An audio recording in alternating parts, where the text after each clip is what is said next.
Hello, my name is Mr. Kevin. We're videotaping from Algonquin High Secondary School in South River. This is our welding shop. Today we're going to be covering arc welding safety. Safety rules, electric shock, eye flash, arc burn, and the PPE, personal protective clothing. First off, safety rules. Alright, so now I'd like to just kind of talk to you about arc welding safety rules. The do's and don'ts of arc welding.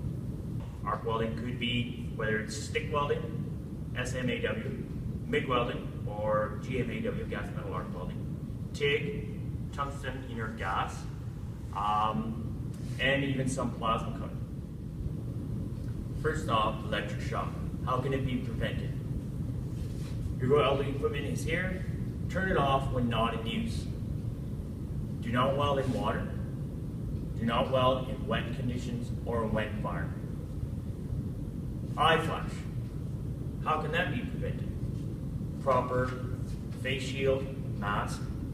Checking the helmet to make sure that there's no cracks in your outside lens or on your inside lens, and that it's proper shade. The shades range between 9 and 14, and in this class we use 10s and 11. The higher the number, the darker the lens. Second of all is safety glasses. At the very least, you should have your safety glasses on at all times in the shop and even underneath your welding helmet. You do not want to get an eye flash. It is very painful. It's not something that you're going to notice right away. It is something that you're going to feel a number of hours later, generally after you've gone to sleep. It's like getting sand in the eye. It's very irritating. I've had it a few times. I now really take precautions not to get eye flash. There are quite a number of new helmets out there. This first off is the old style helmet that you got to bring it down and before you start arc welding. The new type of electronic helmets, you can see through them at all times, and before you start welding, you can actually put your helmet down, see where you're welding, strike the arc, and they go dark automatically. These do help with eye flash. Arc burn. What is arc burn? Arc burn is your skin burning. Okay? It has either come in contact with heat and or the arc rays from the arc generated from arc welding. Ultraviolet rays and UV rays. You need to cover all exposed skin. You need to have your jackets done up fully. You need to have your sleeves rolled down. No exposed skin is my rule in this shop. This all comes into the personal protective clothing equipment. All right, it's all of this combined: your jacket, your helmet, your glasses, your gloves. So first off, when you're about to arc weld, you need to have proper ventilation. This is a portable ventilation system that we have that we can move around the shop. We have stationary ventilation in our welding booths. This is important to extract the smoke from the area of your weld area. The other thing is awareness, making sure that people around you know that you're about to arc weld.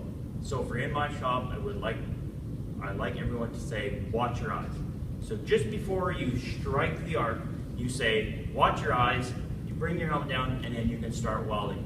Every single time. This gives the people, the bystanders around you, or anyone in your welding booth, that second or 2 seconds to put their helmet down or to exit the area where you're going to be welding.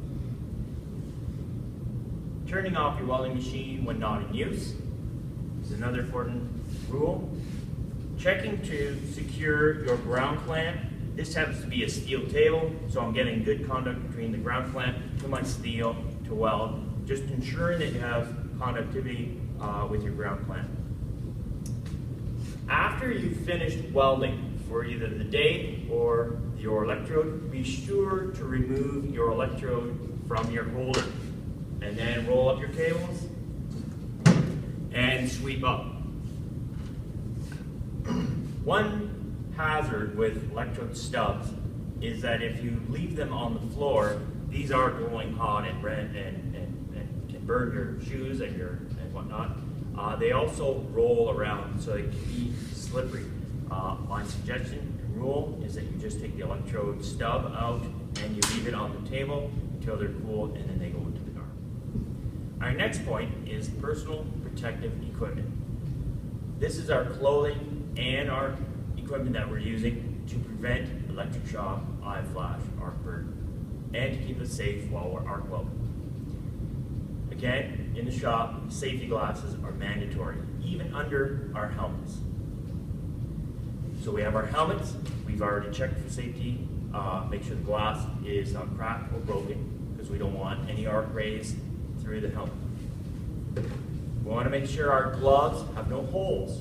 We don't want to get burned. The gloves offer a variety of different protective features. One being they protect our wrists and our hands. If they get damp or wet, you need to change them.